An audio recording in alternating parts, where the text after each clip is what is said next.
Dear Journal, what are we afraid of? What fills us with dread each night? What forces our eyes to open wide against the percussion of our panting breaths, so that we may determine whether we are actually dead or just sleeping? What gives shadows their sharp edge? What makes the black doorway so foreboding? A dusty corner so full of shapes and whispers? What tugs at the hairs on the back of our necks so harshly? We've grown accustomed to a world that is safe, warm, and tranquil. When the slightest chaotic event undermines the sanctity of our domain, we become uneasy. We discover the taste of trepidation, a very bitter bile that sits in the back of our throats. We cling to our loved ones, and we dream of them being eternal, just as we wish our anxieties to be impermanent. We shudder in our homes, beds, and tears, thinking that we are afraid. I have seen the land between the firmaments. We are not afraid enough. My name is Lyra Heartstrings. 2 days ago, I became the first mortal pony in a millennium to have performed a damnable symphony. And yet I have come back from the freezing shadows. I am alone with the memories of what I have witnessed. As of this moment, I am alive, and I have much to write about. It started with a song, as all things do. The melody poured into every corner of the room, filling the air with a haunting, mournful frequency. When it ended, its echoes lamenting the final chords of my lyre, I opened my eyes to see Twilight Sparkle standing in the library before me, on the verge of tears. Her mouth hung open, and very numbly my full-hood friend stammered, "Twilight's Requiem." And with that, Elegy number 8 had a name. Twilight's Requiem? I repeated. I lowered the lyre back into my saddlebag, and sat on my haunches across from her in the afternoon's glow. That's a rather interesting choice for a name, I said, though my voice came out in a drone. I had just finished the usual routine with Twilight, telling her all that she needed to know, in order to help me come up with this title. You sure you haven't got it mixed up with something else? I'm sure. Her ears were folded against her head. She sat in a slump, looking like a wilted bouquet of violets. Her eyes searched the shadows of the room, as her mind reached solemnly into the past. There's no way I could forget the name of that instrumental. When Princess Celestia first taught it to me during a history lesson, I remember being instantly intrigued. I was a young filly at the time, and I guess I read a little too much into the word Twilight being an important piece of candlelit music history. And just how important a piece is it really? I asked her in a pointed manner. Please, Twilight, anything you have to tell me could be immensely helpful right now.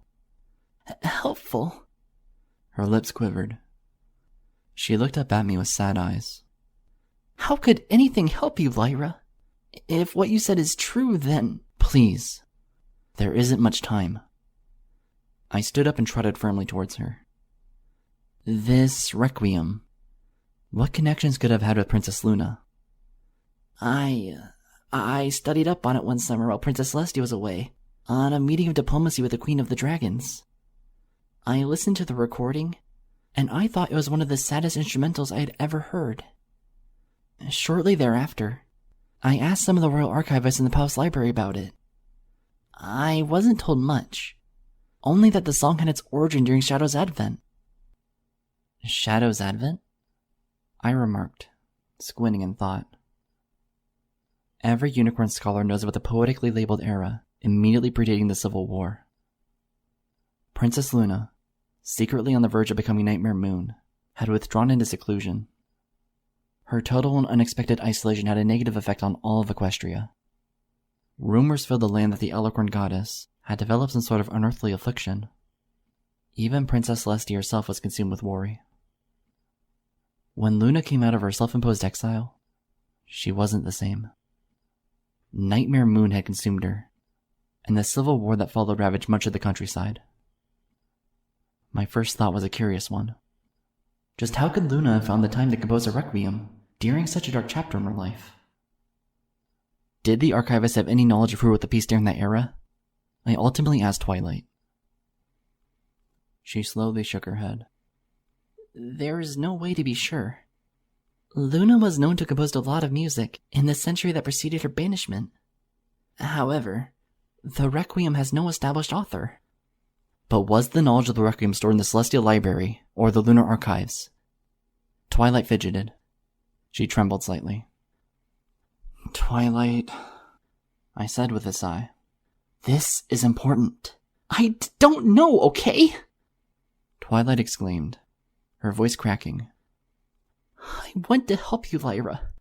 I want to help you so much. But I don't know. There isn't much in Lunar Archives that has survived the Great Canyon Eclipse to tell of what happened during Shadow's advent. The only records that point to that time period are sporadic pieces of literary antiquity, books that have been preserved in the hooves of common citizens over the last 1,000 years. Those are difficult to find at best, but... Her eyes briefly brightened in thought. What?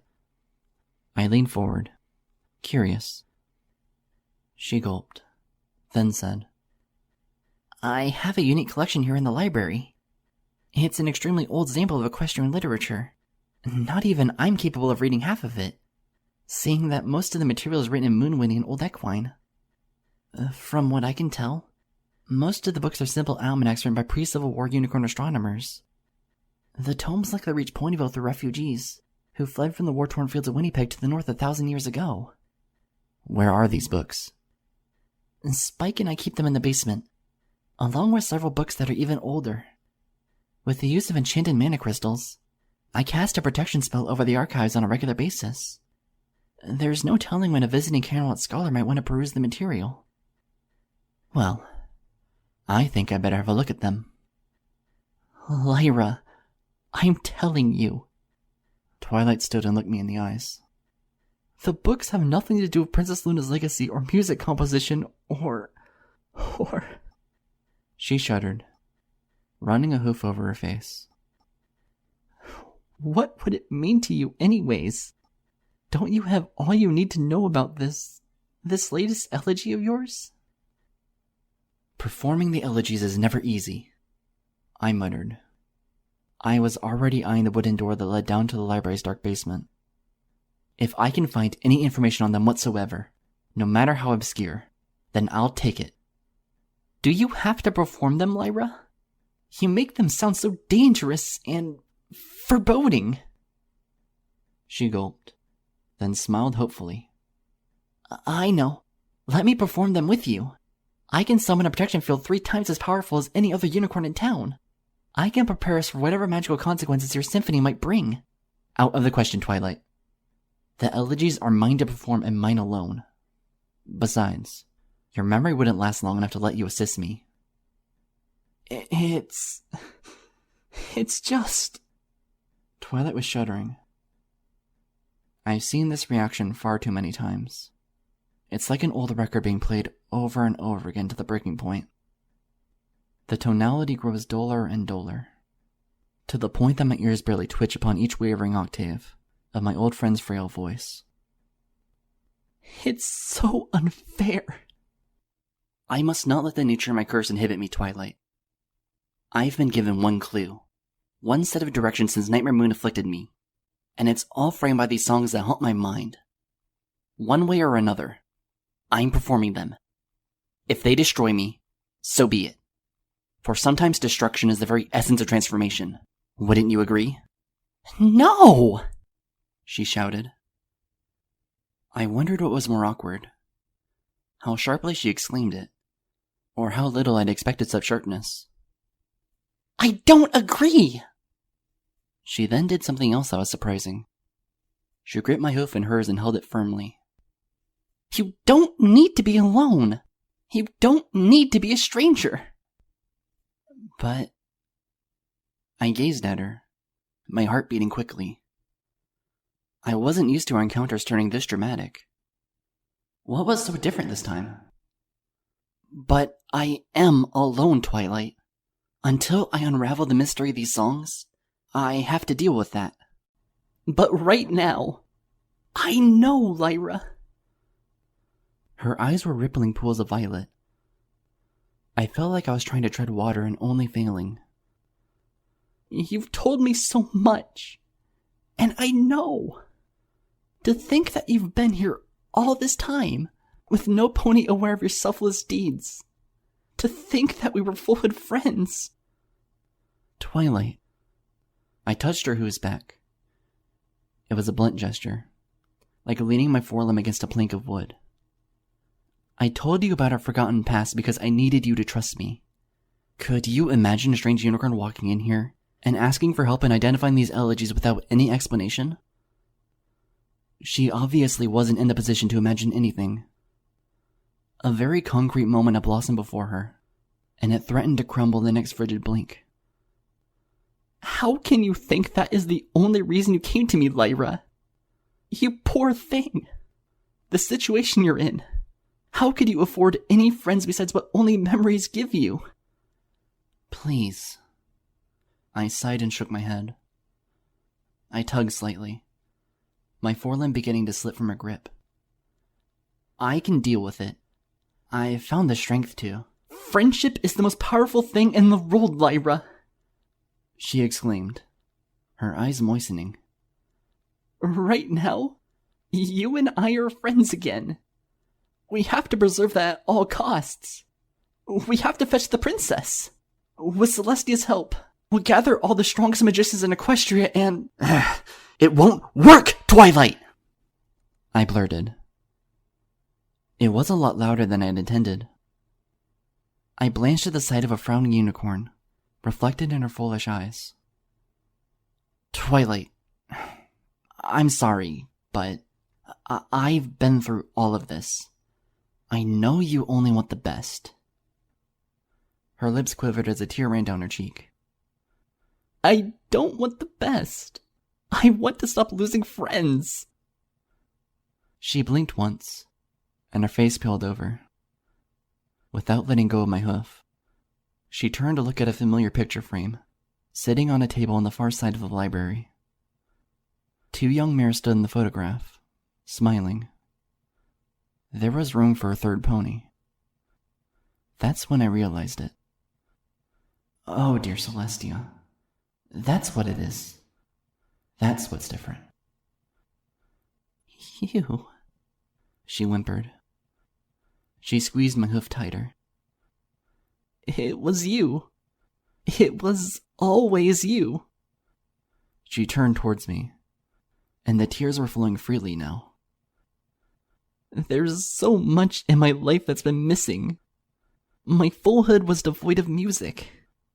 I came to Ponyville feeling lonely and unloved. And now, Moondancer has gone for good. She sniffed. She choked.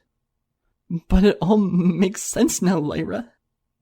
You were robbed from me. She bit her lip and almost squeaked forth. You were robbed, Lyra. And now that I finally have a chance to get to know that part of me that's always been missing, you're only going to go away again? But why? Why does it have to be this way? This curse. I just don't understand it. Twilight.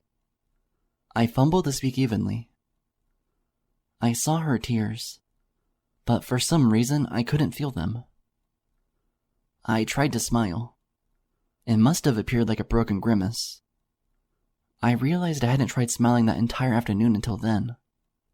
What was worse, I hadn't the capacity to feel guilty over it. Please, calm down. Seriously, it's okay. No, it's not okay! Twilight cried. She clutched my hoof tighter. She knew more than any pony in existence that I was about to fly away, like a pile of leaves scattered into the wind, and all of them scented with her tears. I've discovered something precious and sweet. And you're telling me that in a matter of minutes, it'll all be gone? How could that possibly be okay?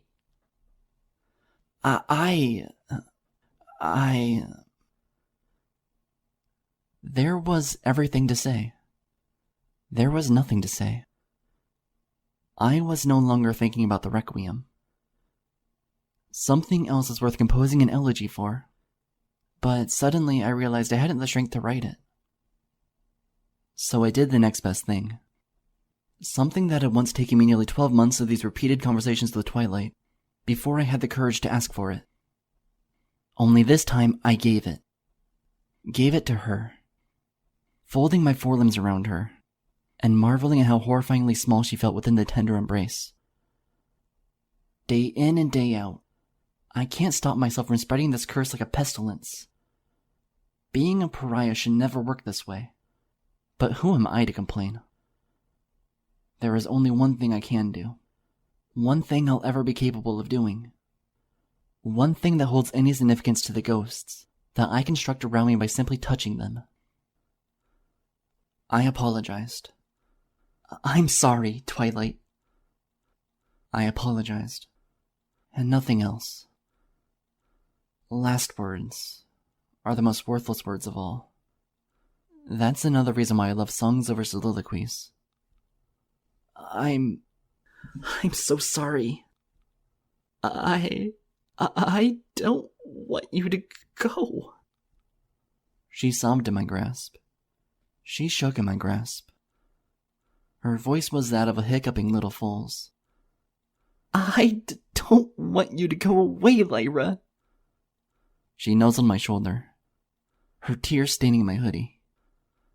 First Moon Dancer, and now you? I don't know what's worse, losing friends, or losing the memory of all they'll never return. I clenched my teeth. There was a reason for it. The wall of cold was bearing down on us like a tidal wave. For the first time in as long as I could remember, I was almost grateful for it. I closed my eyes upon the crest of the frozen deluge, wading through it with my full-hood friend's cries. There in the library, I hugged Twilight Sparkle gently, and she died in my forelimbs. I felt it the moment that her body went limp in my grasp. All of her shivers stopped. All of her sobs stopped. And I knew that something immeasurably precious was gone forever.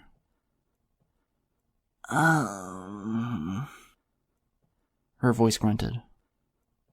She swayed in my forelimbs, running a hoof over her forehead as her eyes danced dizzily.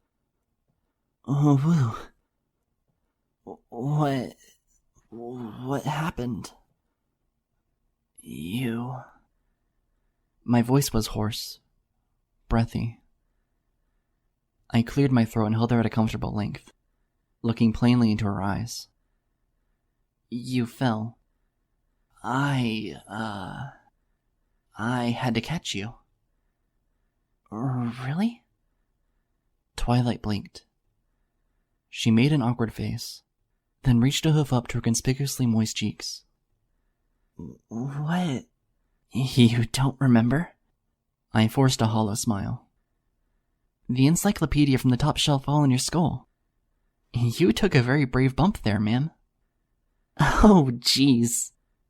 She chuckled and rolled her eyes, wiping her cheek dry. You'd think I'd be a grown mare at this point. Rainbow would never let me hear the end of it if she saw me shedding tears over a little tumble. She bit her lip and looked my way. The secret is safe between us, Miss... I opened my mouth. I paused, swallowed, then said, I was just checking out a book. I'm not here for long. Well, my dragon assistant Spike can certainly help you with that, she said, then trotted away gaily. I've got a letter to the princess to finish. Ever since the Grand Galloping Gala 3 days ago, I've been procrastinating. I don't know what I'd do if I was tardy. I'm sure you'll impress her just fine. Well, I'll try not to let you or the princess down, miss. She was almost out of earshot. "Thanks again for catching my clumsy self." "Please," I murmured, gazing into the shadows. "Don't mention it."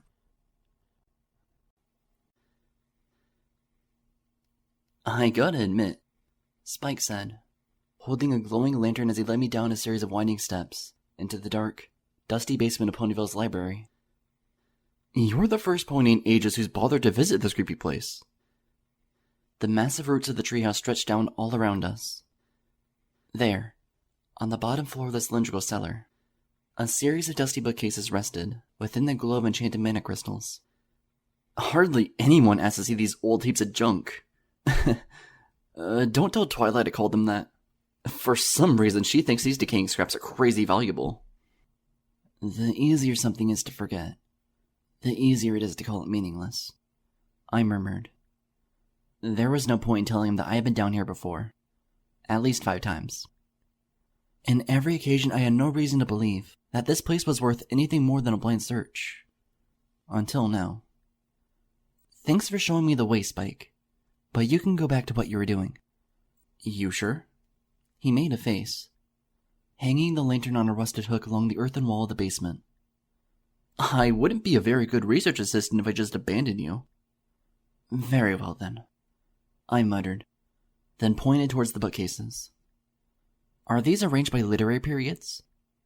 Yep, from pre-classical to mid-millennial. Is there a section for books made during Shadow's advent? Oh yeah, definitely. Spike grabbed a rickety wooden hoofstool. Sliding it to the middle of the 3rd bookcase, he hopped atop the platform and brushed a few cobwebs loose from the 4th shelf. Here we are, according to Twilight's labels. And you can never doubt that unicorn's labels. These 6 books are all from that time period. Looks like a bunch of boring astronomy almanacs written in dead languages. You sure this is what you're looking for, miss? Yes, Spike, I said plainly. I trotted over and took the stool from him. Thank you very much. I'll take it from here. Well, if you insist. He shrugged and marched towards the stairs. If you need me, though, just yank the cord along the wall next to the lantern. It's attached to a bell on the 1st floor of the library. Give it one tug, and I'll come running down to help you out. I'll keep that in mind. Sure thing. He paused, and pointed at me with a smile. And by the way... Yes. I droned, tugging on my stone gray sleeves. I know it's pretty swell. Okay. Good luck with your research, ma'am. His waddling footsteps clawed their way up the stairs. The door creaked open, lingered, then shut with a tiny thud. As soon as he was gone, I collapsed. I fell with my back to the bookcase and rested my head atop the stool. Burying my face into my forelimbs, I took several deep breaths, shuddering through waves of cold, gray thoughts. I couldn't shake loose the memory of Twilight's body going limp in my embrace. One moment she was crying up a storm, and the next moment she was as tranquil as pond water. It was alarming to me just how dramatic I'd allowed our encounter to get. Surely it wasn't all because of Moondancer's absence. I should have tried harder to solace Twilight, to comfort her, to ease the shock and distress of the knowledge I had bitterly bequeathed her with. My heavy exhales echoed across the deep basement of the library. As lonesome and somber as the chamber felt, it was a strange relief to be there. To be alone. To be surrounded in shadows. What's wrong with me? What am I becoming? A month or 2 ago, I could smile and still mean it. What had changed? Why couldn't I feel Twilight's panic and horror until it was too late to do anything? I couldn't deny it. I was happy that she forgot who I was. I was actually glad that the curse flew in and silenced her, sticking the needle in and deflating her, so that only Amnesiac's shell emerged from the ashes. But I didn't always think that way.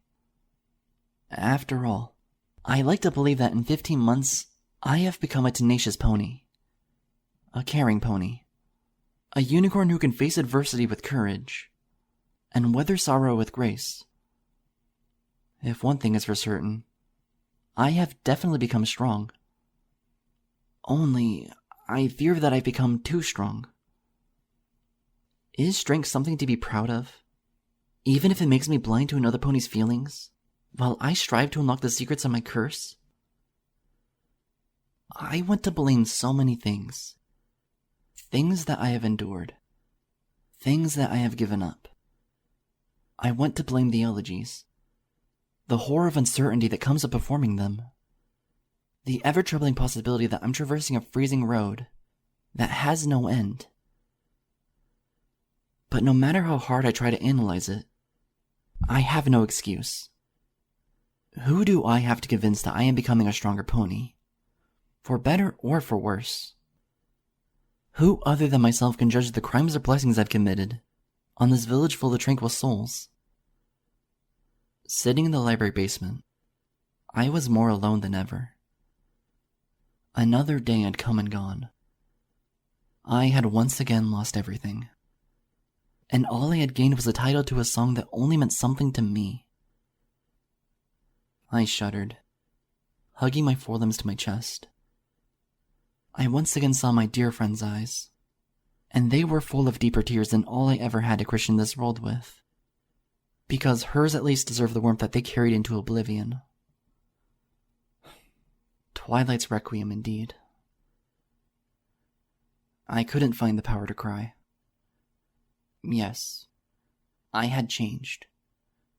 What I had changed into, I didn't bother trying to find out.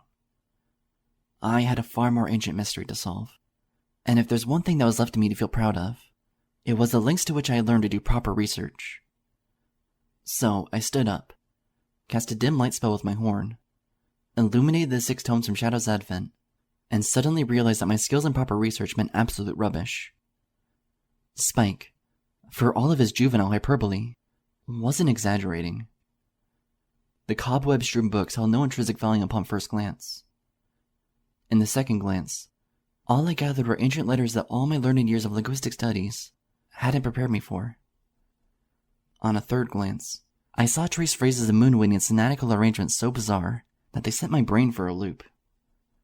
A fourth glance nearly made me vomit in an attempt to speak the backward samples of old equine dancing before my eyes. An hour into the research, and I was about ready to call it quits. The migraine I had developed was excruciating. I almost felt like sitting down to perform the elegies would have been a welcome respite from what I was doing there in the library basement. I sighed in the pathetic knowledge of why I was actually there. I was only delaying the inevitable. Twilight, in her innocence and helpfulness, had given me the last puzzle piece I wanted, though I certainly didn't need it.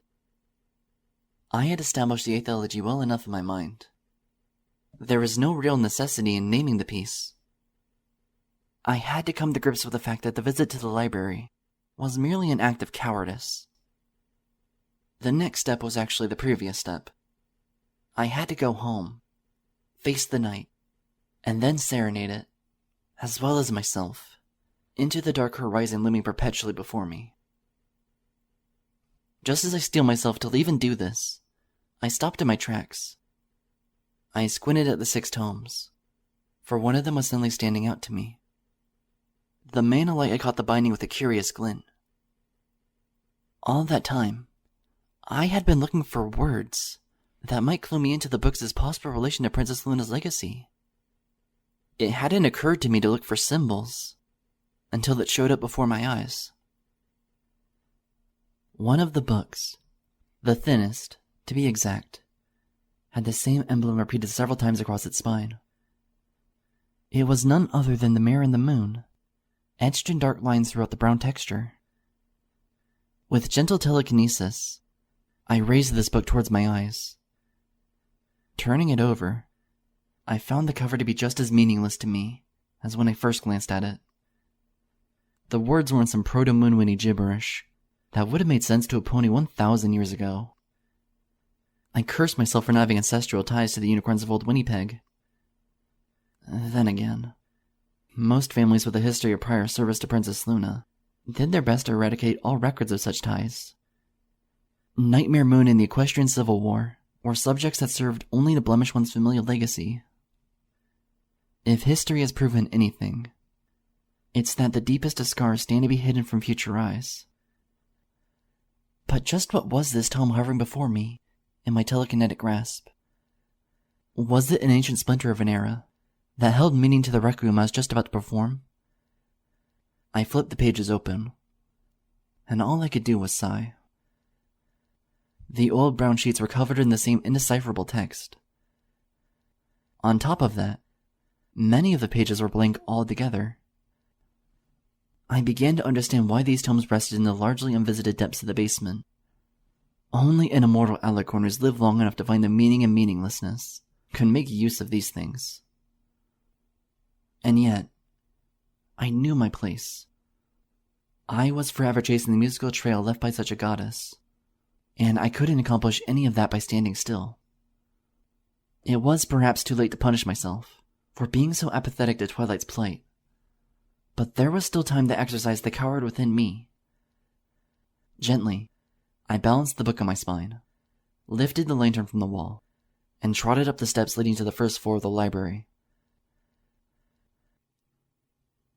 Minutes later, I wandered north through the streets of Ponyville. I was taking my time. The sunset was a glorious thing, a crimson bath of bright colors that lit up every tree in a prismatic preview of fall. As the shadows of buildings bent across the ground, I saw a solid stream of red light stretching north beneath me, like a path that painted my way home, and toward a dark destiny. So, I lingered.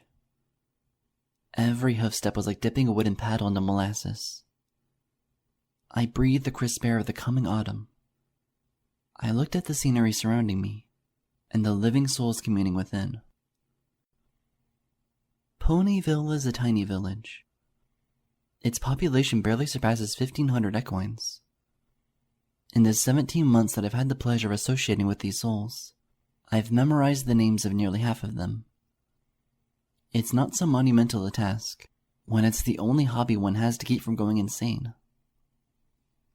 Walking through the town as the sun was setting, quite possibly the last sunset I would ever see, a part of me wondered why I ever bothered with such diligent observation over the past year and a half. Would my situation have been any different if I had been cursed in the center of Manhattan instead? Or Philadelphia? Or Baltimore? Whether I was surrounded by hundreds of ponies, or by thousands, it made little difference. I am a mare of one. My world begins and ends with me. My breaths, my voice, my song. The only permanent discussions I have to look forward to are the bitter opportunities I have to speak with myself. The one soul destined to read these journals is the same pony whose eyes guide a lonesome pen across these papers. The sunset was bright and fiery, but as I walked home, I could only spot its dying hues. Each pony was casting a somber shadow. Each soul was a vessel for blissful secrets I would never be capable of partaking in, for the frigid veil between us grew more and more solid with each blistering day that went by. If I craned my neck, I could hear the ghostly murmurs. Scootaloo was having some horrible argument with Milky White. Derpy Hoos was apologizing desperately to an angry stallion whom she had bumped into.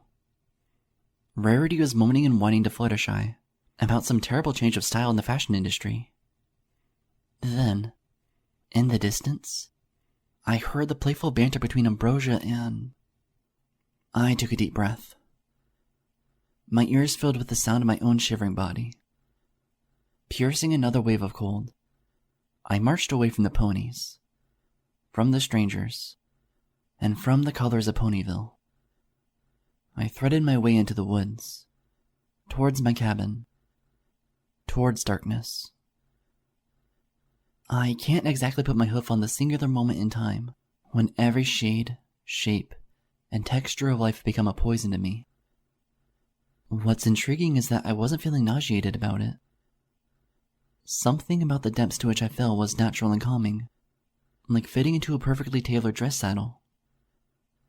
Whatever guilt I felt about mishandling Twilight's grief had dissipated, for I was glad that she couldn't accompany me. The sensation of her sobbing body melting in my embrace had become a blissful memory. I was relieved that Twilight couldn't follow me this deep, that she couldn't share in what I had come to discover about the dark ironies of life. I didn't want her to know, as I was starting to know, that many months ago there was a young mare standing on the edge of a tall building in the center of a village, and when that mare heard the words of a brave stallion and stepped back from the edge, she may very well have made a mistake. There is, after all, a truth that is hidden beyond the curtains of madness, and it has become my thankless task to write songs about it. I couldn't smile anymore. I couldn't laugh anymore. I trotted directly home and shut the dying day away behind a thick wooden door. I sat in my cot with the ancient tome open beneath me. Swarms of meaningless words swam before my eyes, like so many faded and outdated constellations lying within. I should have been spending those last few hours meditating. In a way, I was. To stare into senselessness was the essence of the journey I was about to take. A part of me hoped against hope that something from the hidden pages of the Shadows Advent literature would gear me for that which was to come. As always, I knew better. Nevertheless, I ingested the paragraphs upon paragraphs of Moonwinian silence, treading the moment when I would close the book for good, and proceed with the night's solemn orchestration. I measured the hours in dying bands of sunlight. The windows above me grew dimmer and dimmer. There was something about the afternoon that was already starting to haunt me. It felt quieter than normal. It was as if the woods all around me were sleeping, lying in wait for crescendo to wake them, so that they might unleash insurmountable horrors upon the stupidly brave unicorn. There were 3 crimson bands of sunlight drifting through the window. Then 2. Then 1. Once the darkness had fallen, my skin froze over with invisible steel. Fate rarely announces itself with more than a gentle murmur. I slapped the fragile book shut, got up from my cot, and gathered my things. My lyre, my notes, the soundstones, my lantern, all joined me in a graceful dance, as I made my way around the cabin in silence. All the while, I couldn't stop thinking of Twilight, no matter how hard I tried. I wondered what would happen if this was the last song I had to play, if all of my labors came into fruition, if the curse was finally obliterated. With the onrush of so many memories, would she forgive me for all the times I had dangled her like a marionette over the gaping jaws of oblivion, just so I could get the information from her that I needed? Would she forgive me for letting her die so many horrible times over, as I lived on, guiltless of my crimes? Would she still wish to be my friend, now that I was blessed to be remembered, and yet finally cursed to be judged? No matter how complicated my life may get, excuses are excuses. I know that now, and I knew that then. I marched straight out of my cabin like a bullet. The door to my shack flew open in a blink. Closing the chamber behind me, I marched down. The cellar opened up in an amber roll of dancing shadows before me. I hung the lantern overhead, before sliding my stool next to the metal stand. I propped my lyre up, just above the written notes of Twilight's Requiem in front of me. With great care, I placed all 4 re-enchanted soundstones in every corner of the platform around my seat. I then proceeded with the final step that I hadn't taken before. Reaching into the corner of the cellar, I uncoiled the length of rope I had placed there a few days previous. At the end of this cord was a long iron spike. I stabbed it hard into the cellar floor, tugging at the cord to make sure that the anchor was snugly in place. Then, with dexterous telekinesis, I tied the loose end of the cord around my rear left leg, just above my fetlock. I vividly remember the last performance, when I had woken up sometime after orchestrating the Threnody of Night.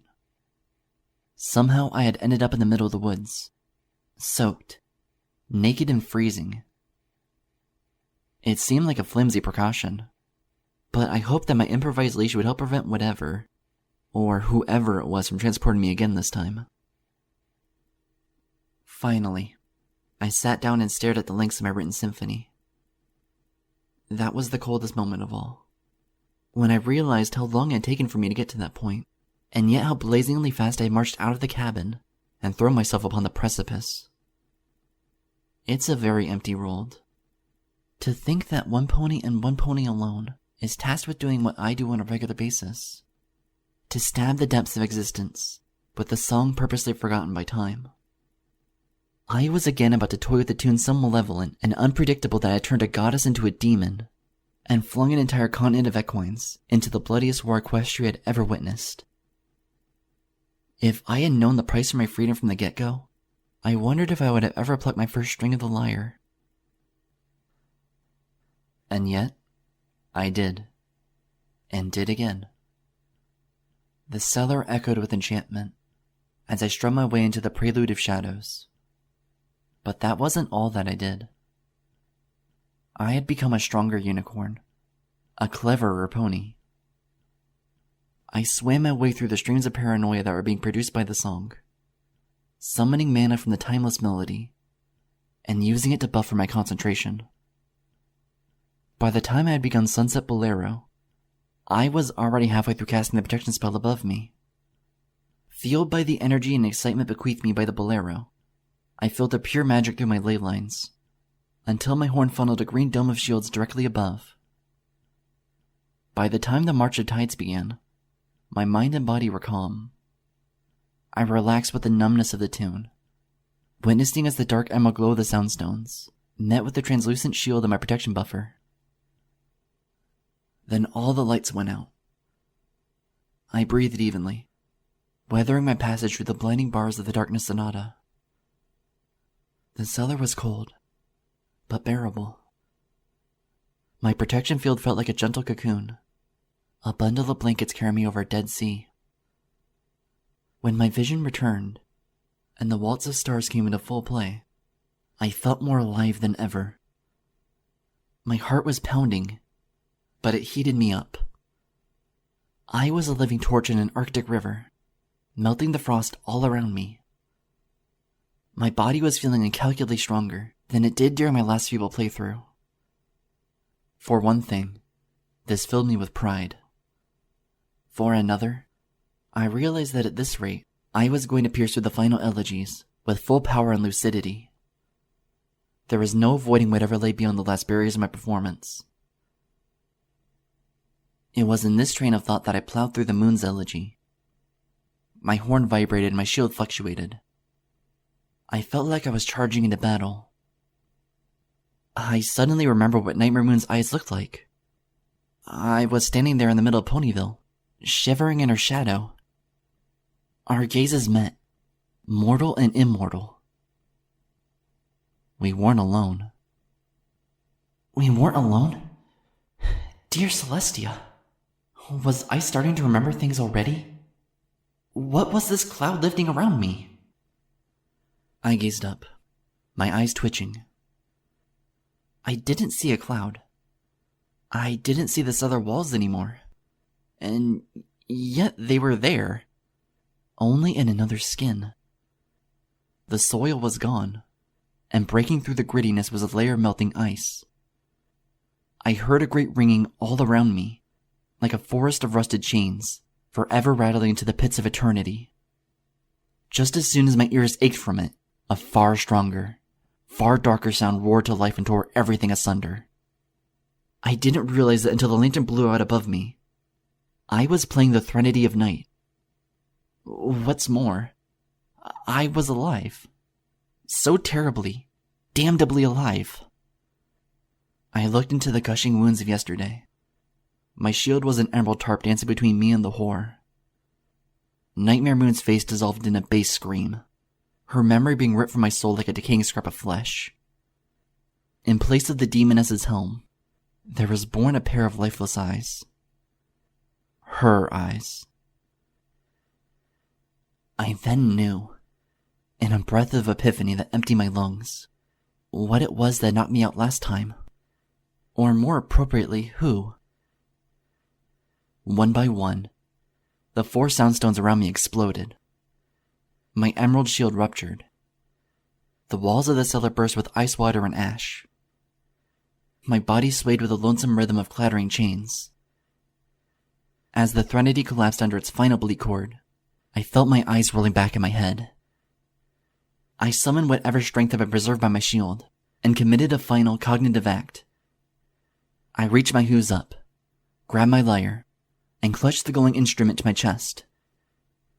I had become an unprotected infant, mindless and fearless, as I fell backwards off the stool. My body splashed into the waters, and I knew how cold the dead felt.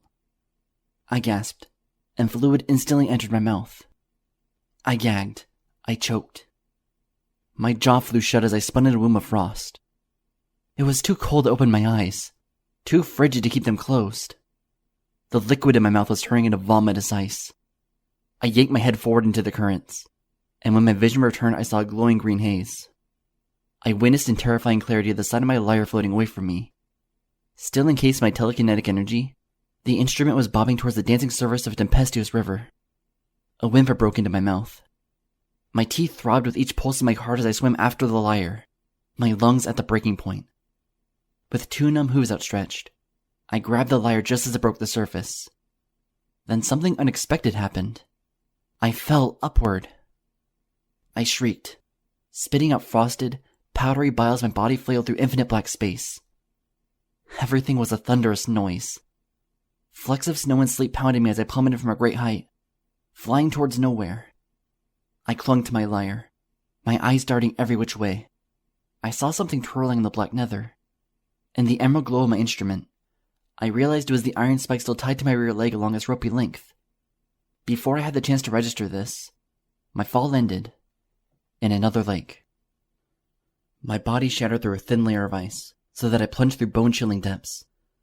I was being shoved somewhere, carried along Arctic currents so swift that stray hairs on my mane were being ripped from their roots.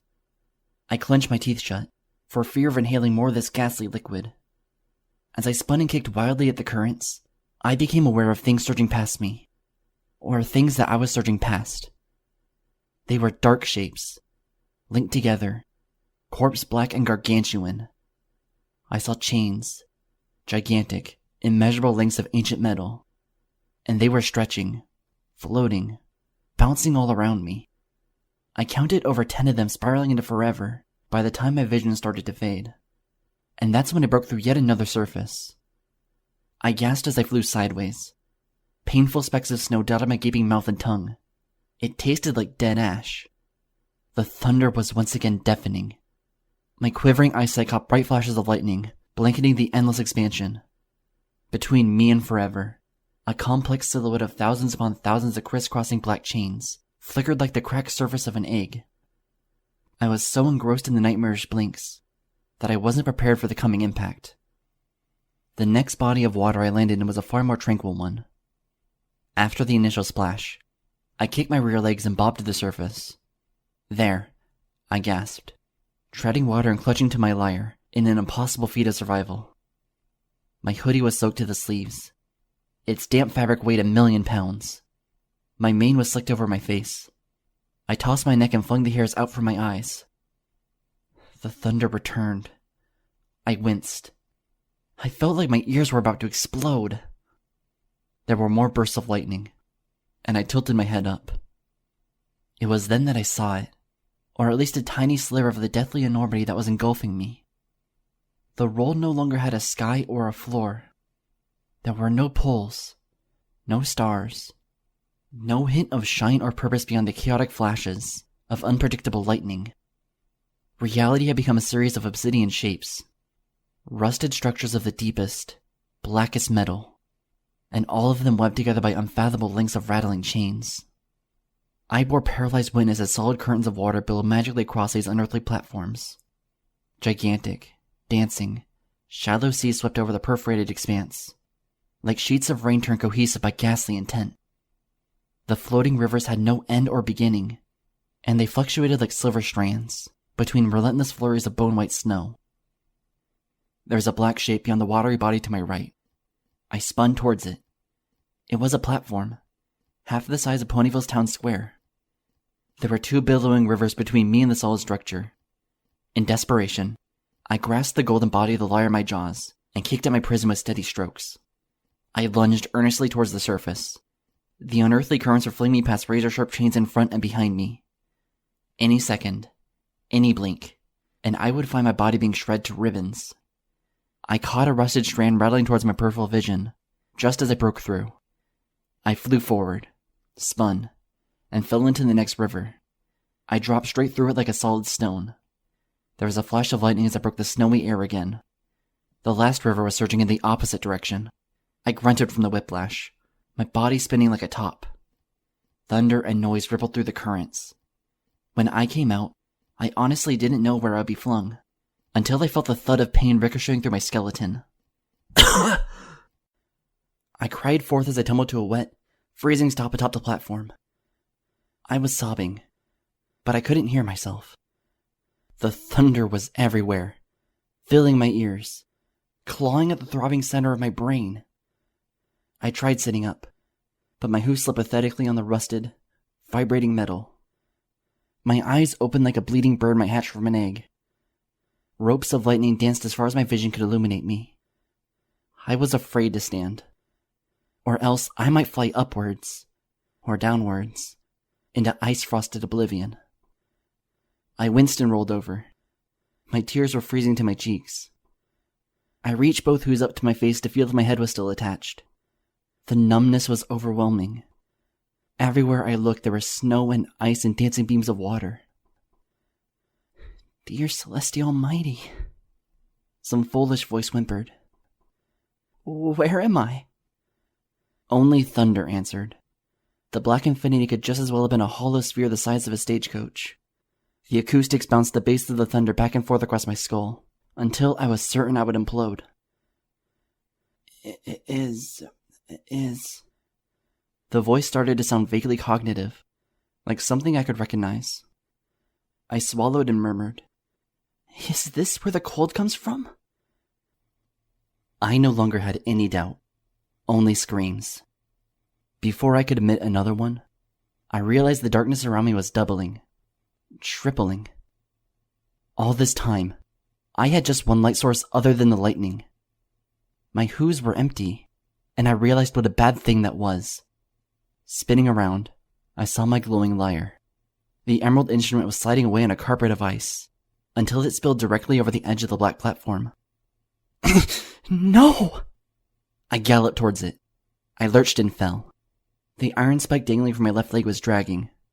Gnashing my teeth, I leaped again, bounded, and slid directly after the lyre.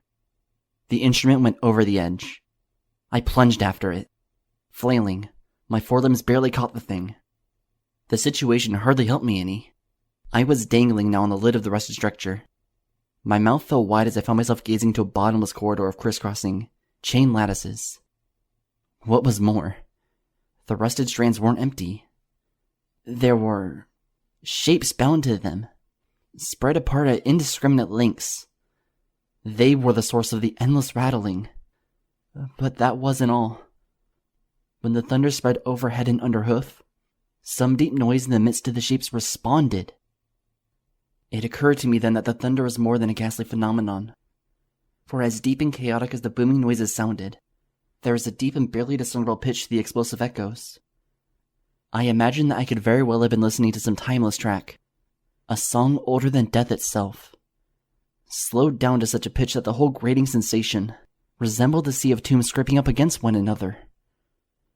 And with each booming resonance, accompanied with flashes of bright lightning, there was a sickly chorus replying from the force of dangling bodies below. Oh my... I stammered breathlessly. My quivering eyes squinted. Are those ponies? There was a spray of sleet against my back. I turned around. I gasped. A vertical sheet of river water was sweeping like a band of translucent gray smoke across the platform. In less than 10 seconds, it would overtake me. Panting, I clambered back onto my hooves. I stood on the edge of the platform. The wall of water crept towards me, laced with chunks of ice. There was nowhere for me to run. Panicking, I shivered in place. I thought of Mom and Dad. I thought of Ponyville. I thought of Twilight. Twilight's Requiem. I was there for a reason, just as I was cursed for a reason. I had no answers, no hope, no light in the center of that nightmare, but I did have a song to play. With the water rushing straight at me, I considered my options, then promptly dashed every one of them for the impulsive absurdity I was about to form next. I tilted my head forward, concentrated, and cast a protection spell just as the currents hit. I gnashed my teeth and struggled, my limbs buckling as I forced the green dome to stay in one piece. Ice water and snow danced all around me. Random droplets and frigid flakes spilled through and pelted my coat. I counted the agonizing seconds in my head, breathing the last few gasps of oxygen allowable in the fragile pocket I had formed around myself. My aching eyes saw an end to the floating river of water. At the rate it was passing, I had only 3 meters left. My lungs shook and my heart raced. Just as I could smell the cold air on the other side, bands of bright lightning surged past the platform. The thunder rocked my world with a vaporous, bass scream. My shield shattered in an instant. The water caved in around me. Slabs of ice raked my flesh. I screamed bubbles as I trolled back with my lyre, broke through the advancing side of water, and flew into the rattling depths of madness. I howled. I spun. I saw razor-sharp webs of chains encompassing my vision. There was rust. There were shapes. There were hooves. I splashed into a blurry world once more. Yet another floating stream had saved me at the last second. The current was strong in this liquid body, and I was being hurled towards something rigid and dark. I hoped against hope that it was another platform, so I swam towards it. The current nearly flung me past the structure by the time I broke free. I shrieked, for I was flying towards a solid black cylinder. A belated flash of lightning illuminated a series of holes carved into the rusted surface, and I aimed my weightless body towards one of them. I landed awkwardly, and so did my lyre. As I clung to the sharp edge of the entrance, my instrument clattered to a stop somewhere inside the thick stalk. I lost my telekinetic grasp on the strings, and they stopped glowing with an emerald shine. I dangled in the darkness, one slip away from oblivion. Struggling, kicking and scraping with my rear hooves, I finally got a solid grasp. I pulled my aching self up into the hollow of the stalk. I took a few more seconds to drag the dangling spike with me as well. Once inside, I was overcome with pitch black. The thunder's bass felt louder in here. I was in a race against going deaf as I fumbled for my lyre. I needed my instrument. I needed to feel. I needed to see. As soon as I grasped it, the metal touch was hardly relief to me, for I was being overwhelmed by a new sensation. Beyond the numbness, I realized that there was more than thunder echoing in the cylindrical belly of the stalk. My aching ears twitched, registering a rattling noise that was all around me. For a few seconds I sat there, hyperventilating, clutching the lyre to my soaked hoodie. The rattling intensified, responding to the thunder in perfect cadence. Finally, after my heartbeat had become indistinguishably rapid, I concentrated mana through the ley lines of my horn and enchanted my lyre. The claustrophobic interior of the stalk lit up with a sickly pale green. And where there were supposed to be walls, there were only faces. Ah! I shrieked and huddled in the middle of innumerable bodies. They were ponies, or at least they once were. Their coats had turned to slick, gangrene pale. Where their eyes and mouths should have been, there instead were pairs of metal braces, opaque shackles of the same black rust as the chains that bound their limbs to the walls of the cylinder. I retched and covered half my face with a lyre, my pulsating eyes failing to ignore every tiny detail of the corpses around me. Then the thunder resonated again, and I learned that they were hardly corpses. They were hardly anything. They were twitching, lurching, rattling the chains with discordant attempts at harmony. Then as the next round of thunder boomed, and the one after that, they were no longer responding to it. I was there. I was warm, and I had a glowing lyre. They were responding to me. At first, I thought I was hearing metal scraping against metal, but there's no way that rust can produce a sob or a scream. Their moans rose in a cyclonic cacophony, and I was the center of the necrotic maelstrom. Frozen hooves came to life and reached, groped, fished towards me. Something was knocking their limbs back, shrieking in return, and it sounded an awful lot like my voice. I thrashed and kicked and bucked the bodies away. Their moans only intensified. They lunged and bounced on the stout links of their chains, in their attempts to embrace me and my lyre. The howling voices of the blind ponies came out as muffled sobs, against the rusted braces clamped over their mouths. I tried dashing towards the hole that I squirmed in through, but the bodies had doubled in number and were blocking my way. At that point, the horror was drowned out by a rushing sound. The entire cylinder shook. I realized that another dancing wave of water had overcome the stock. Already, the frigid currents were pouring in through the holes. As the water level rose up to the pony's hooves, fetlocks, and knee joints, I found myself also drowning in more than just their groping limbs. Panicking, I climbed half of the clustered crowd and stared above me. I saw that the hollow cylinder ran the height of 100 feet straight up. What was more, it had an end, for I discovered a bright circle of flickering lightning directly above. At this point, I was gasping for breath, for the freezing water had climbed to my neck. I thrashed, fought, and kicked against the water and the shackled ponies all at once. I thrust myself upwards, sputtering, panting. Their moans drowned out as one by one, cranium by cranium, the unfortunate souls were engulfed by the currents below. And then I jolted. I shrieked and lunged, but I was no longer budging. I looked straight down. Through the refracting surface of the rising tide, dozens of equine bodies swayed like a bucket of drowning snakes. And somewhere in the bustling heart of that squirming mess, the iron spike attached to me had gotten caught. No! I shouted and pulled and yanked as hard as I could. The cord that was wrapped around my rear leg was biting into my flesh with each motion I made. As the water caught up to my shoulders, I bravely reached down to loosen the noose with one hoof, only to have the limbs of the many bodies scratch and tug on me.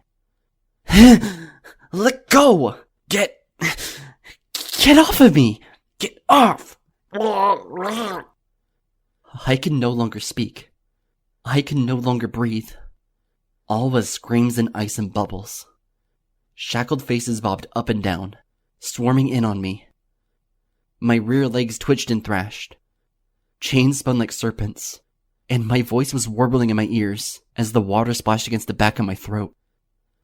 Somewhere in the drowning casket of limbs and moans, a green light billowed, brighter than my lyre, brighter than the sun. Twilight had stopped sobbing in my grasp, and I wasn't ready to join her. That's when the discharge of telekinesis fired. I had aimed my horn down past me, and the vaporous burst knocked several bodies away in the middle of accomplishing its real task, snapping the cord in two. I was free. I floated up. I soared up. I bulleted up. I caught up with the current and gasped for breath, just so I could scream, sail, and fly. Lightning welcomed me as I was propelled up out of the hole. I landed on the flat surface of yet another platform at the top of the stock. The ice water of my would-be tomb shot up like a geyser behind my twitching body as I crawled like a sobbing infant over the rusted links I was suddenly afforded. I curled inward, hugging my lyre, twitching from head to toe. The thunder rolled once more, and in perfect answer to it there was a chorus of moans. What's more, the chorus was all around me. My tears dried just in time for me to look up and see a forest of shackled equine bodies lying all across the same platform, curled up in a manner identical to my own. In the middle of this graveyard of rust and rigor mortis, I whimpered into the frosty air. Oh, Celestia. Oh, Celestia. Oh, Celestia. I closed my eyes and reopened them, hoping against hope that I would wake up in the cabin, in the forest, inside a coffin. Anywhere but here. Anywhere but this place. Anywhere but surrounded by ice and thunder and limbo. And yet, somewhere in the pit of my most sickly desperation, a rational part of me was still alive. The same spirit that had helped me endure over a year of communicating with forgetful souls, of trying to make impressions in a world where my hostess were as permanent as raindrops on a sun-roasted sidewalk. The elegies, Nightmare Moon's tunes. It wasn't a symphony. It was a barrier. It was a seal. It was meant to barricade. To barricade this. But what is this? Where in Celestia's name am I? What are all these ponies doing? My heart stopped, for the thunder had stopped. And yet it hadn't. The bodies all around me were still moaning, still twitching, still pulling at the rusted and rattling links of chains. I glanced up and I saw the lightning coalescing into a single beam of finite purpose. Where it solidified, I suddenly didn't want to look. A fear older than life, older than time, was clawing its way up my soul, manifesting itself through a panting sob in the base of my throat. I was scampering up to my hooves before I knew it. I spun and galloped across the platform away from the sight, gripping the lyre in my mouth, hopping over writhing souls in shackles. I felt as if I'd been running from this feeling for as long as I had been alive, even in past lives, even in past dimensions before all things that existed had something to define them. I approached the end of the platform. Why I didn't just jump off, I still can't say. I'm alive now to write this, for what it's worth. Perhaps it was fate that made me turn around. After all, for whatever wicked grace, I was trotting on all four hooves while every pony around me was imprisoned to the bitter blackness upon which I stood. But I wasn't brave. No, it wasn't courage that kept me there. No pony in my place, not even souls as powerful and legendary as Starswirl the Bearded, could have done anything more than gawk at what was rising. What was crowning. What was coming to life with a horrid grace that made me want to scrape my eyes to a bloody pulp with the sharp edges of my lyre. It was a new horror. A new color. A second death. I had stared Nightmare Moon in the face and lived, only to come to this point, to greet some pony darker than even her, possessed by this abyss beyond the elegies that must have once swallowed Luna, and was now digesting me. When she appeared, I realized that all I had left to protect me was a song. It was what the world began with, and it was what empowered her. The thunder dissolved, and the lightning that heralded it took shape, forming a muzzle, then a long slender neck, then a thin body with a dagger-sharp frame that trudged towards me on impossibly tall legs. If I had anything left inside of me, it would have joined the frozen refuse atop the platform. I had one thought ricocheting through my mind. Twilight's Requiem. The lightning too disappeared, and over it there swarmed bands of black that came together to form putrid flesh. Her flesh. She was glorious. She was terrifying. She was the end and beginning of all screams. The final breath of waking that drags us to slumber, and someday drags us to death. Twilight's Requiem. A song had brought me there. I could only hope another song would take me back as well. I raised the lyre ahead of me. My eyes were locked on her figure as I played the first 10 notes of the instrumental. The Requiem was barely distinguishable against the sudden bedlam of moans all around me. The shackled ponies had shuffled aside, parting like a sea beneath her hooves, as they paid the figure their eternal reverence and fear. When the alicorn was but 4 leaps away, her wings expanded in a gust of cold wind. The limbs were bone-pale stalks, between the spokes of which I spotted infinite pits of black truth, stabbing at me with each blink. I was halfway through the requiem. I felt rivulets of moisture pouring down my forehead and dripping off my horn. I couldn't tell anymore if it was sweat or blood. The closer she got, her every hoof step sent my organs aflame. I felt like the world was about to explode through my skin and give birth to a new universe of pain and clarity, and all of it given to her in holy sacrifice. And that's when she spoke. With all the thunder channeled through her pale, lifeless teeth.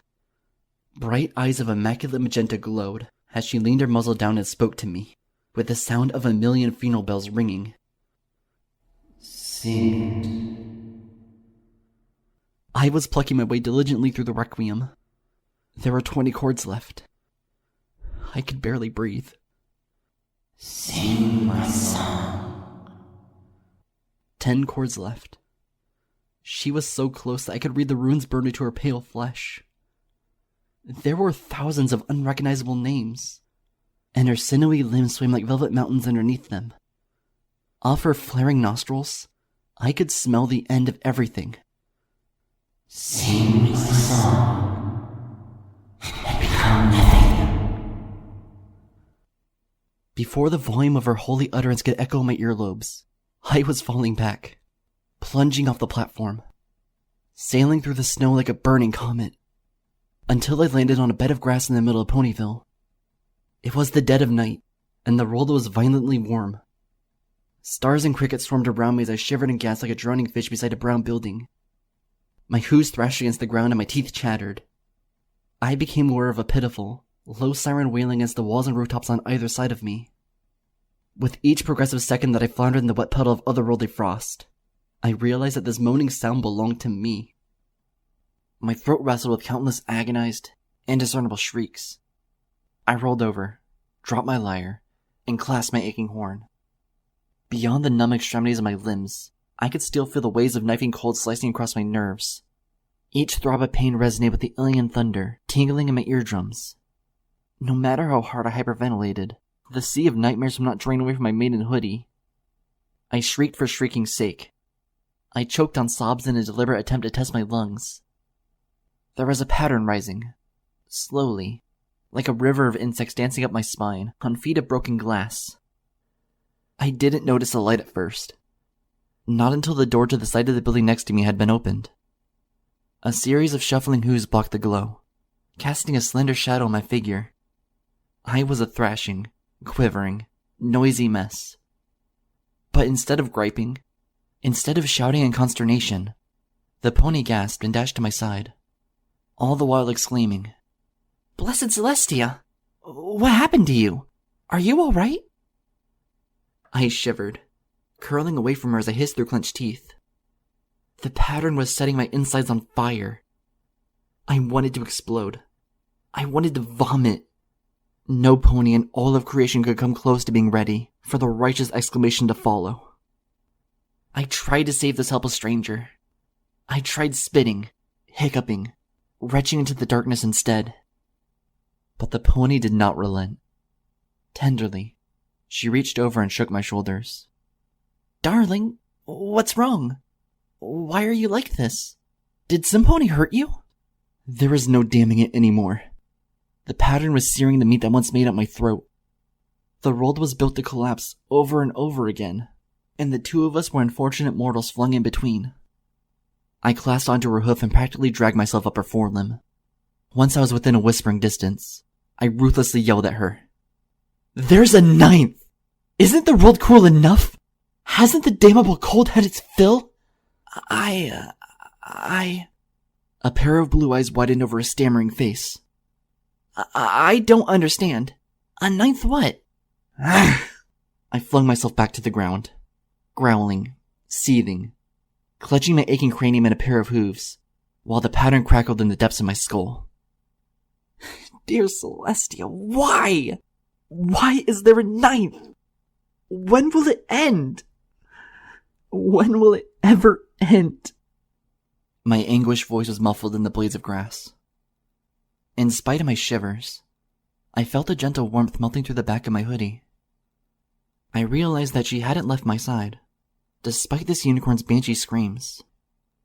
She was stroking my back and shoulders, murmuring breathy whispers into my twitching ears. It was almost enough to break the pattern. Though my head continued throbbing, I started to calm down, in that my sobs lowered to tranquil whimpers against a backdrop of tingling numbness. Shh. Just be calm. Everything will be all right. You look so terribly cold, miss. I don't know where you've been, but you're safe now. Shh. Relax. I said nothing. I merely lay there, limp and weightless beneath her administrations. When I felt her hooves tugging at my shoulders, I had become too exhausted to protest.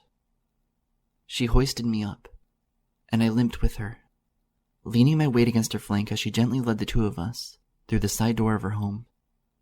Easy there. One step at a time. Everything is going to be fine. We're gonna get you dried and warmed up. No pony in Ponyville should have to suffer so. I barely kept my eyes open. I was vaguely aware of wooden floorboards, white linoleum, and velvety rugs passing below.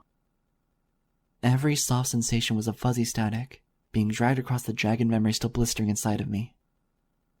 Bright lightning strobes were going off in my head, illuminating the pale faces of shackled ponies all around. Dancing waves of water faded in and out of comprehension, drowning the rattling chains and roaring thunder. All of this slowly melted away, like a burning photograph or a horrible dream, as soon as a great toasty warmth embraced my shivering figure. I was being led into a large kitchen. Several ovens were lined up in a row. I was positioned in the center of this heated place. Before I could collapse, my hostess had rushed over to grab a cushion that she slid over and positioned beneath me. Now, sit right here, she murmured. I saw a pleasant smile in my peripheral vision as the mare steadied me. I run the village's local confectionery. Not a single night goes by when I'm not baking various candies for the next day's work. Lucky for you, these ovens have been turned on since several hours ago. They should be at just the right warmth to make you feel better. Funny how life works, huh? She cleared her throat and backtrotted from me. Just stay put, hun. I'll be right back.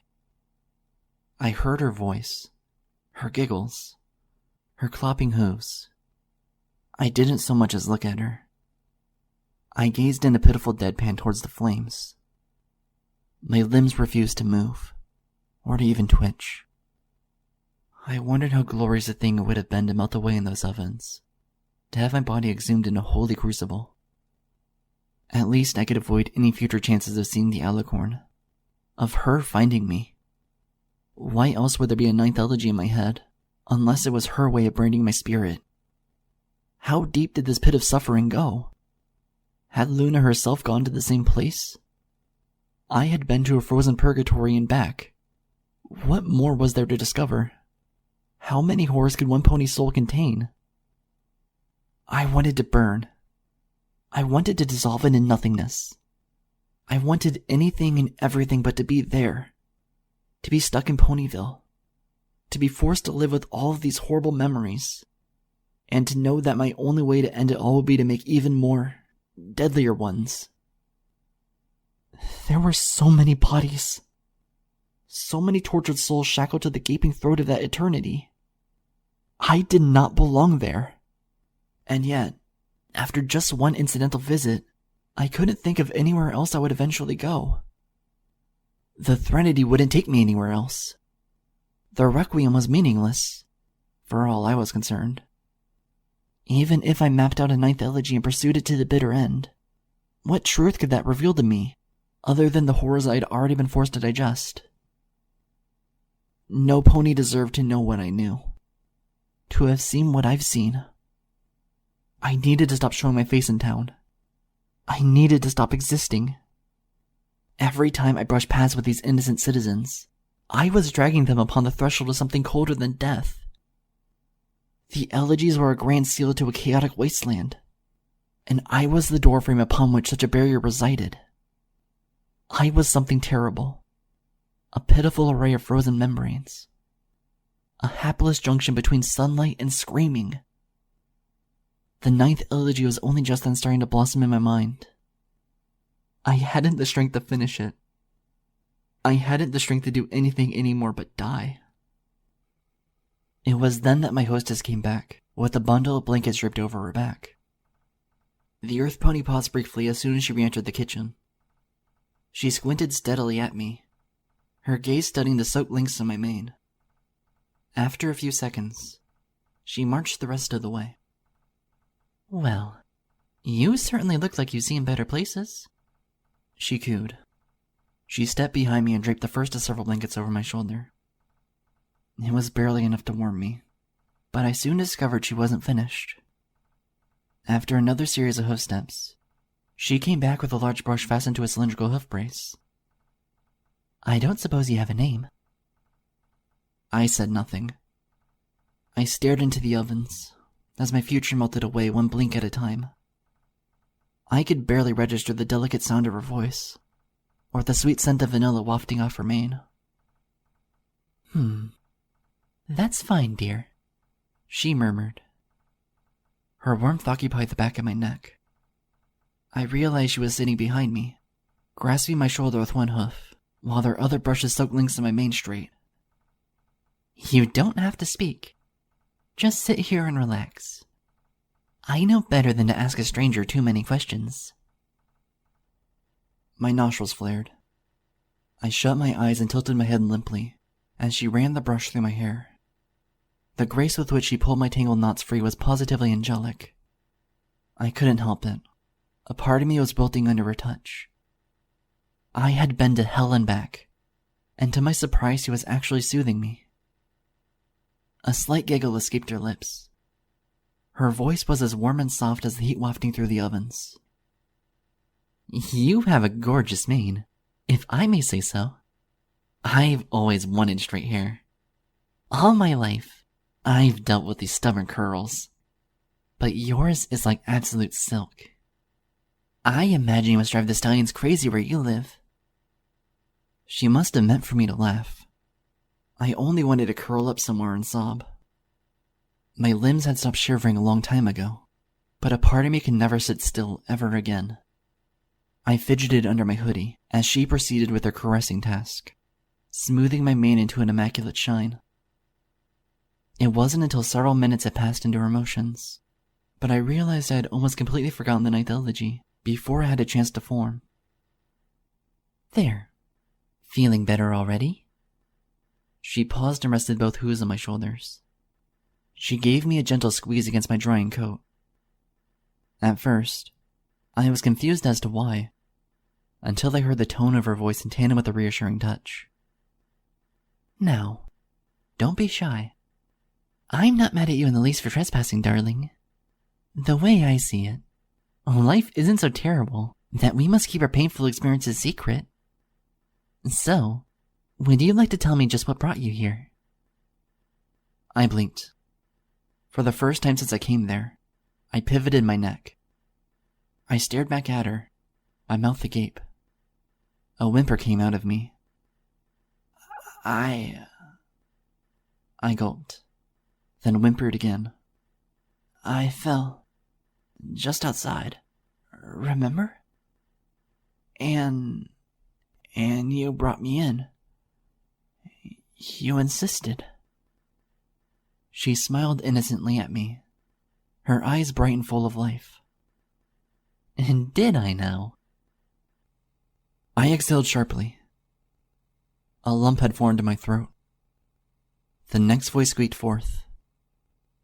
You forgot about me."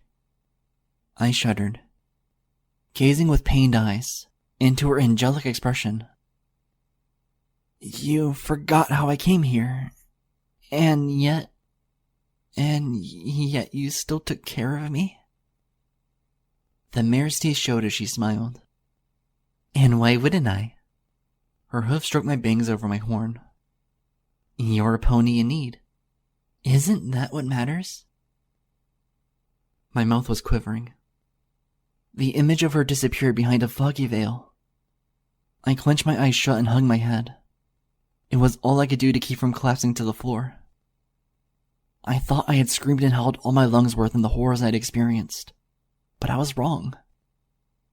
The sweetest and most tender of breaths was reserved for this one golden moment. I don't know who you are, and I don't know what your name is. I sniffled and whimpered forth. But I love you. I was leaning towards her without trying. She was there to catch me. I wept into the blind embrace. I love you so much, and I wish I could be your friend. I wish I could be every pony's friend. I gnashed my teeth, as the sobs came as liberally as the tears. I was no longer cold. I was burning up. This wasn't the melting I'd anticipated, but I was so gloriously enraptured regardless. But I can't be every pony's friend. I can't afford it. I can't have it. I know you can't understand. I don't need you to understand. Shh. She was suddenly cradling me, stroking my tears dry with a gentle hoof, as her voice hummed against my drooping ears. Perhaps what matters, darling, is that you understand. Her coat was silk and pure to the touch. I could feel her smiling muscles without looking. And that it's okay to show how you feel. And that was when I caved in. I showed her how I felt. In a collapsing mess of tears and sobs, I displayed it all to her. She listened with an endless hug, absorbing every quivering wail I had to give, stroking my mane and rocking me to silence, as I emptied myself of every horrid emotion my 15 months of hell had wrung from me. She was everything I could have dreamed for. A warm soul that carried me, that listened to every indecipherable cry I had to give, that held and cherished me as I collapsed unashamedly in the shadows of all my stronger, crumbling shells. I knew that I was only a blight to her innocent little existence. I knew that in a matter of hours, I would yet again be a strange vagabond, staining the air of her kitchen with my melancholic breath. Suddenly, none of the horrible things of fate mattered, for I was taught again what it meant to be a mad pony, to collapse felicitously under the weight of all things malevolent, and still call it a victory.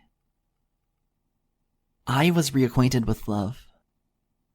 Like Twilight Sparkle once did, I died in a pony's arms. And what came out of the other side was a soul cleansed of pain, anguish, and suffering, so that I at last realized what a gift I had always given to Twilight on so many occasions. With that, the guilt was cleansed as well, and I drifted into the exhaustion of my baptism with a smile. The next morning, I woke in the center of her kitchen. I was lying on a pair of cushions. 2 sets of blankets had been draped over my figure. The heat of the combined ovens had become unbearable. That's how I knew I was sane enough to start living again. Squinting across the dim light of dawn, I spotted my hostess on the far side of the kitchen. She had apparently positioned herself in a chair across from me, acting as my loyal sentry. Sometime in the middle of her task, she must have fallen asleep. Her mouth hung open in an adorably limp expression of slumbering bliss. Her cream-colored face shone in the golden kiss of the newborn day. Flexing my stiff limbs, I stood up and shrugged the blankets off of me. My hoodie had long dried. My mane felt silky smooth, courtesy of a kindly mare's touch. Shuffling quietly across the kitchen, I stood before her. I almost said something, but stopped myself. With a soul and breath, I realized there was no point in waking this kindly pony. Hours had to have passed since she took me in. She was hardly morning dew. Her sleep had dragged her out of the realm of the living. She would only be startled to see me leering above her in a waking blink. As ever, a part of me wanted to thank her, to somehow bless her in even a fraction of the way she had solaced me. I knew better than to attempt the impossible. And yet, for the first time in as long as I could remember, I didn't regret the state of things. I merely looked at her, reached a hoof forward, and gently stroked it lovingly across her blue and pink mane. She stirred in her sleep, her face turning over to the side as she murmured something unintelligible into her forelimbs. I left her there on the chair, trotting softly away from the ovens, out of the kitchen, out of the house, and into the glowing world. I found my lyre. It was left right where I collapsed the previous night from the frozen world beyond. Mud and blades of grass had caked to its side. I lifted it with telekinesis and slowly plucked the specks free, one at a time, until ultimately sighing at the laborious task and balancing the musical instrument on my backside. Just as I did that, I heard the strangest of sensations. Curious, I turned and trotted towards the end of the alleyway, leaving the candy maker's house as I approached the heart of Ponyville. As I came out into the open, I squinted. The morning sun was shining in full radiance. As the burning world came into focus, I saw the source of the rhythm. Sakura was in the center of downtown, seated under a tree. She had a very familiar pair of drums positioned directly in front of her, and as she laid forth a playful beat, she wasn't alone. Derpy Who's and her child Dinky were positioned at Sakura's side. The young unicorn foal in question had a flute levitating in front of her. With Sakura's signal, she accompanied the beat with a well-practiced melody. Sakura smiled and Derpy clapped happily as the two equines made music in the heart of town. A few feet away from them, dozens of young ponies stood in audience, smiling at the early morning show. Among the listeners were Caramel and Wind Whistler. Taking a break from a busy week of setting up their delivery business, they sat in peace together. They craned against each other's necks, occasionally nuzzling each other with warm smiles as the melody's ebb and flow persisted before them. Glancing over, I saw Scootaloo, very much alive, chatting with Milky White. Instead of frowns, the two were exchanging grins, even laughs. The lengths of arguments, after all, are greatly dwarfed by the bridges of love. Just a few spaces away, I saw Applejack marching proudly across town, a basket of fresh bread hanging from her grasp. Applebloom hopped and hopped to keep up with her big sister, smiling and relating some whimsical story against the backdrop of flutes and drums. They ran into Rarity and Fluttershy, the latter of whom blushed as she sported a new gown that the fashionista was proudly showing off.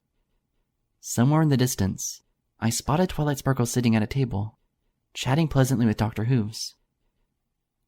No sooner had I observed this when two giggling figures dashed by my vision. I turned and watched as Sweetie Belle and Rumble played a prolonged game of tag in the center of town.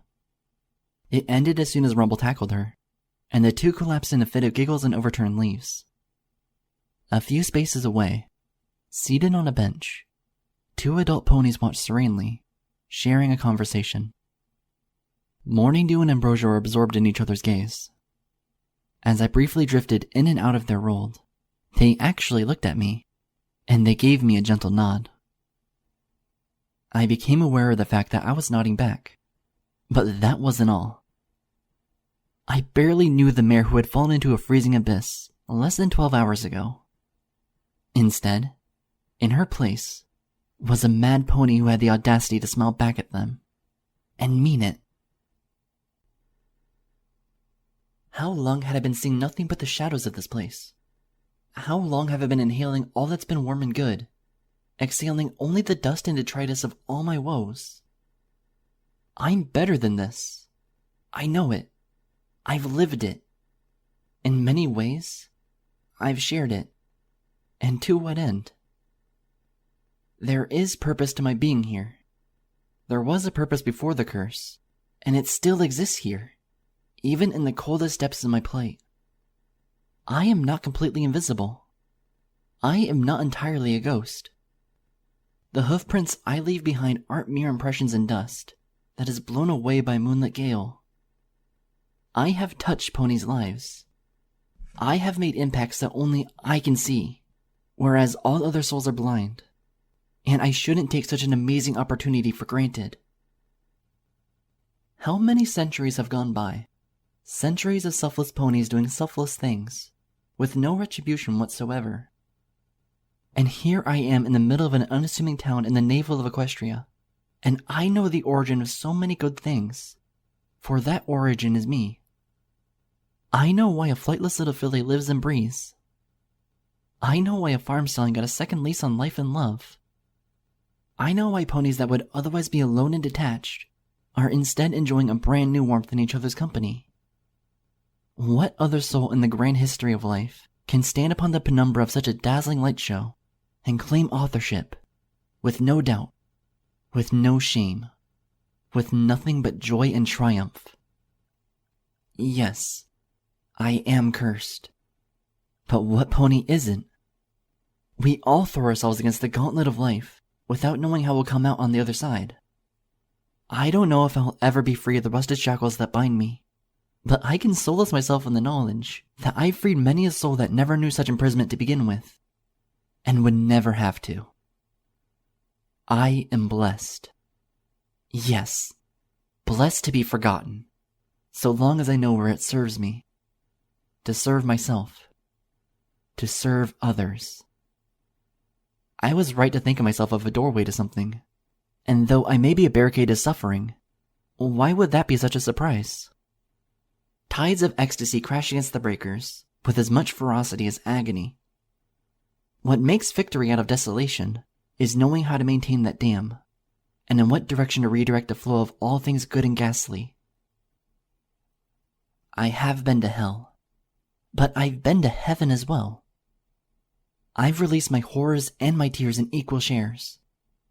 Coming back from such collapse, I carry a noble truth. The warmth of life may indeed be encompassed by something grand, frigid, and nightmarish. But if there was something supremely powerful in that miasma, then I'm certain life would have been snuffed out eons ago. My name is Lyra Heartstrings. I am alive. One day, I will put an end to this curse. And even if I don't succeed, I will know that I have lived, and lived warmly, where eternal waves of pressure sought for so long to drown me out, only to fail time and time again. Really? Twilight Sparkle blinked curiously. Her cute face scrunched in surprise. You mean it? Absolutely. I nodded, standing before her in the library. Your lecture on modern candlelit record keeping sounds fascinating. I'd love to let you practice a speech on me. That's great! She blushed a rosier shade of lavender, running a hoof through her mane. Even my best friends are hesitant to let me practice my candlelit lectures in front of them. You're being awfully generous, Miss Heartstrings. But I'm not sure you know what you're in for. I've been told that I can be a total snooze fest on occasion. She gave a brief giggle, then sighed. I'm sure you've got better things to do with your time. Miss Sparkle. I looked directly at her. You strike me as a remarkably intelligent, well-gifted pony. My time in Ponyville is your time. I smiled gently as I said, accept a unicorn's gift when she offers it. Well, all right. She tried to contain a bouncy wave of energy flowing through her. She failed. Oops. Oh dear. I just went off on a horrible tangent, didn't I? How did we get off track anyways? Weren't you bringing a book back? Oh, yes. I suppose I was. I lifted the Ancient Shadows Event tome out of my bag. With a loose breath, I floated it between us. I'm only passing through Ponyville, so there's no reason to hold on to this any longer. I gulped. The ninth elegy was still the newborn phenomenon in my head, but I put it in the background as I focused on the gentler melody of our voices. Please tell your dragon assistant that I'm thankful for his help in acquiring this for my studies. While I'm at it, I'm gonna scold him for not keeping proper records. Twilight briefly frowned. There's no mention of this being borrowed in the library checklist. As if I haven't talked his ear off enough. Please, be easy on the little squirt, I said with a grin. I glanced once more at the tome in my telekinetic grasp, Besides, I doubt he'd remember a book this insignificant any more than me. My voice trailed off. My vision narrowed. Miss Heartstrings? Twilight's voice rang. There was confusion and concern in her murmuring breath. Is everything okay? I wish that I could have told her. My eyes were locked on the book. Where before there was nothing but senseless, faded scribbles of ancient Moonwinnie, there was something else new. Something striking. I saw words. Perfectly legible and bold words. And all of them practically glowing with an unearthly blue font. Before my eyes, the brown cover of the tome read as clear as day. Nocturne of the Firmaments. The Records of Dr. Alabaster Commonhoof. My mouth hung agape. Numbly, I opened the book and flipped through the pages. Every single sheet was emblazoned over with cold blue paragraphs, diagrams, music sheets, and rows upon rows of dense paragraphs. I stopped at a random spot and read the first chunk of letters I could find. And upon the forsaken, her breath liberates between the firmaments. An ancient song gives birth to the birthless. Her loyal subjects for eternity and for never. Huh. Well, that's different. What is it? Twilight was leaning over my shoulder, gazing at the tome. The book isn't damaged, is it? I gazed at her, blinking. You mean to tell me you don't see the words? Of course I do. She nodded with a smile. It's ancient Moonwinnie. Only a few ponies know it. I'm not entirely versed myself, but I'm getting there. I stared at her. I looked back at the book. I wondered what was different. Why could I suddenly spot such legible words, while all Twilight saw was the same old tome filled with a dead language? And then it occurred to me. A warming revelation. Like a gentle embrace in the middle of a stranger's kitchen. The Requiem. What was that, Miss Heartstrings? Nothing. I slapped the book shut. Its mysterious blue words and all. I smiled placidly at my full-head friend. Only, I wonder if I might trouble you to let me borrow this book just a little longer. Nothing is meaningless. Do not give up on life's searches. All roads lead to somewhere, so long as they remain roads.